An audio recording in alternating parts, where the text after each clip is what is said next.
Apparently, I am in outer space, so bear with me as I get the lighting and the audio situated. It may not be perfect for a little bit. But moving on, the way you should view the nervous system is a garden, and specifically the roots of this garden, the mycorrhizal network connecting fascial tissue with the roots of the nerves. So communication, nourishment, activity, movement, sensory information, circulation, everything gets communicated. And it does so through light and electricity. That's why it's a garden of light.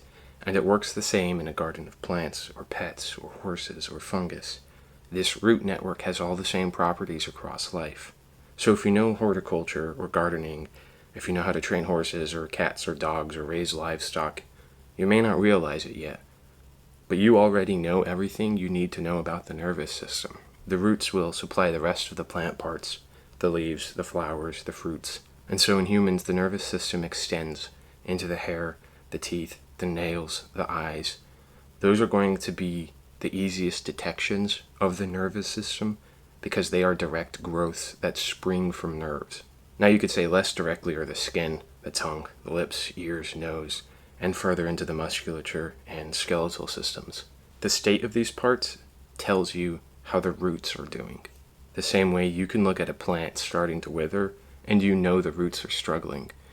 Brittle nails, nails that won't grow or are too thick or infected with fungus, hair that's again too thick or too thin and falling out, dandruff, or teeth that are too sensitive, thinning, wearing down, loosening, getting cavities, lips that are peeling, getting sores, cracking, vision that is bad, blurry, astigmatism, too watery, too dry, twitching, bulging eyes, skin that gets sores often, acne, bruises easily, wounds take a while to heal, it's dry and cracked, tongue that is again having sores all the time, that's dry, fungal infections, bloating or swelling, and bad breath. These little things stem from the nervous system's roots. And problems will continue to manifest. Digestive issues, ulcers, cysts, immune problems, neurological problems, arthritis, joint issues, allergies. You name it, and it applies. Because the roots are connected and feed everything. What are the 4 things a gardener needs to keep track of? Light, water, soil, and rest. The same recipe applies to humans. And until you realize there is no metaphor here with the garden, you won't truly understand the nervous system. The soil in the human body is the fascia, the blood, the bones, the organs, the body that holds the nervous system's roots. That is the substrate. And what do plants need from soil? Aeration. It needs circulation. And that soil needs enrichment, not to be overused and made arid, which means it needs to balance water, light, and rest. Now the kind of garden humans are perennials. We live over the course of many seasons, and this garden of the nervous system is cultivated throughout life. And we can start from a zygote, the moment sperm and egg meet, an electrical charge is generated, which is the electromagnetic field that will encompass you until the day you die. And that moment matters.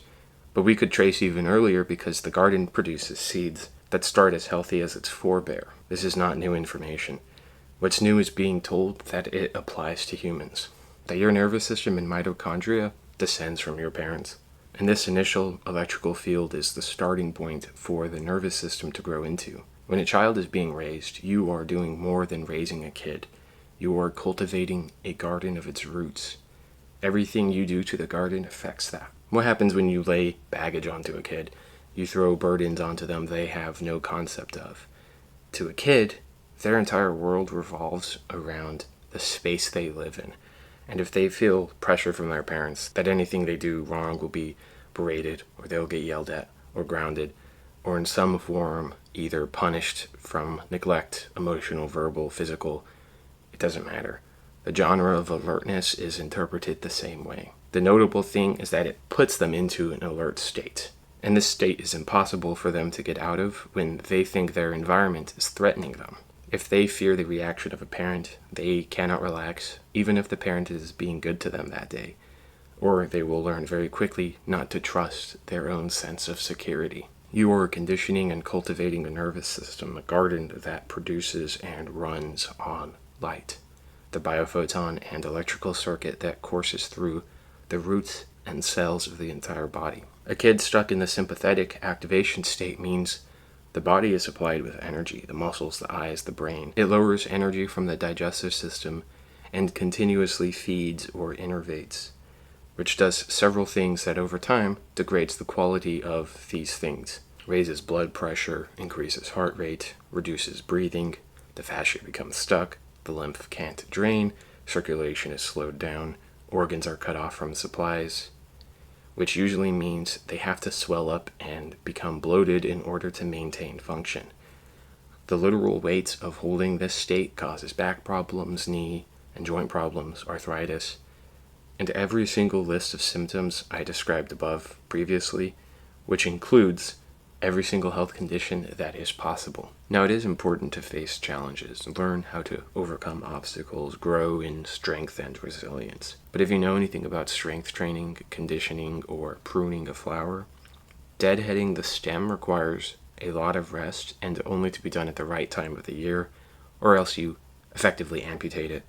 And the nerves of people are being amputated in many different ways, which doesn't make them strong, it weakens them. And they push through that anyways, and come out the other side withered and pathetic. If the garden is planted and replanted, and it's kept in daytime cycle 24/7, and its soil starts to go rigid and freezes up, turns to clay essentially, the result is this gradual damage that is put on. And the exact combination of symptoms will vary based on that genre of trauma, neglect, and whatnot, and how the child internalizes those things, where it's going to come up, the format of its conditioning, and where it responds and holds on to things in the nervous system. They lose the ability to breathe and feel somatically because they know from what they've learned that they can't let go of the alertness. So the breathing cuts off at the head, and the whole body becomes hypoxic, suffocated, and the roots are surrounded by clay. So let's say you raise a kid to be an extreme athlete or musician or spiritual, or just trying to instill extreme success and intelligence into them. What you are doing is taking a garden that is just starting out, and you are packing on stone slabs, statues, and other furnishings and adornments to a root system that is barely taken hold, that is still growing stems and leaves, and you are suffocating and crushing the soil before it even has a chance to grow. And the symptoms are predictable and noticeable. Hair, nails, sores, eyes, teeth. These will be among the first to always seem problematic. And then later in life, other issues continue until the kid is bald, full of cavities and infections and skin conditions, and for some, huge immune issues where the body attacks itself. All kinds of vague diseases that have no promise of a cure, because it's learned to be a vine to itself and to choke out anything good from itself, because the root system was cultivated to be knotted and aggressive against itself. The garden is competing for space and soil that is burdened by all the things conditioned into it, all those statues placed on it. Everything that a human experiences and learns becomes light inside the body, as that is necessary to feel, to experience the sensation of existing. When that light is the experience of pain, fear, trauma, abuse, neglect, worry, burden, these are like entanglements of light that wrap around the mitochondria and suffocate the root network that is the nervous system. And that light gets instilled and held onto because from a young age, the kid learned that it can't remove those garden furnishings. Those are the important parts of itself, is what it holds onto from its parents or other parts of life and social, spiritual, emotional, physical expectations, and just things and stuff. That's all it is. It's just stuff. And often a parent has children because it has run out of space in its own garden of light. And the solution is to cultivate a new garden where you can store more of your things. This is what happens when consumption and accumulation is the pastime or the status symbol. You are giving a child more than they can carry before they can grow strong. And so instilled in them is the singular need to carry that weight. And they grow around those stone blocks. And you can watch what happens as a plant tries to grow in concrete or around something that blocks the soil and light. It's weak, brittle, overstretched. It's not well supplied, exposed to infections. What stems from the roots are the results of the conditions of the roots themselves. And people will spend their whole life trying to manage those symptoms because They've been told that a disease is a real thing, that a collection of symptoms and malfunctions is an isolated type of sickness that exists as a separate entity from the body. If you have ever gardened, you know that there is no such thing as diseases, only the wrong conditions of soil, water, light, and rest. And even infections mean there is a breach in the immune system that results from the roots, the light in the body, being tuned to the wrong systems. You know what's wrong with the plant because you can see what's eating it, and the same applies to humans and the human root network. It is not normal for kids to get seasonal flus, yearly cavities, eyeglasses, acne, sores, and bone problems and gut issues. It means their bodies are rarely, if ever, in a parasympathetic state. They are too occupied with being alert and trying to survive, to heal, recover, rest, and repair, to cool off. The default setting of any organism is to be healthy, which means it's constantly in a net healing. It's in a positive state, producing more light than it consumes. Unless you consume more light than you produce, then you are in a net negative, which means you are not healing. The innervation of the sympathetic system is the use of light to overclock the mitochondria and electrical states, running a double shift, having a second daytime cycle, every day for your entire life. If you do that to a plant, you know what to expect. If you do that to a human, now you know what to expect. It doesn't matter if you don't have kids or don't plan on having them. You need to know how this process starts, where it stems from, which is the roots, and where it leads to. Because from the past, you can see the direction of the future. Because humans are perennials. Things accumulate over the course of years. Because you were a kid, and your parents were kids, and it goes back forever like that. And everything the body does externally is sourced from the internal roots. So you target the root, the nervous system, the fascia, the light that you were exposed to and the light that you produce, and what's eating it. If you took a grow box and wanted to grow a plant indoors, and the plant calls for warm red light, and you set up your grow box with blue light, or fluorescent light, or artificial light, that plant will be anemic, malnourished, brittle, weak, low energy, slow to adapt, rigid, can't support its own weight. The roots are coiling in on themselves. You can test this out as much as you want. Humans are a garden that also needs warm, red light. The light of sunrises and sunsets, of campfires, and the inner warmth of safety and security, peace and relaxation. And blue light is doing all the same things that I've just described for this entire video, because it triggers a second day cycle. It keeps you in sympathetic or that fight or flight alert state because the wavelength of light matters. And it's no different from plants. You shine a light on them, they will respond based on the type of light. Now, if everyone is under blue light and conditioned to carry these burdens and traumas and stress and alertness and so on, you've doubled the issues, from obesity to cancer, dementia, Alzheimer's to ADHD. Literally anything you can think of, big or minor, are nervous system issues. Issues of light, the light of your life, the soil, the substrate you grow in and through, the water you supply, the circulation of it, the spirit and essence, and then rest.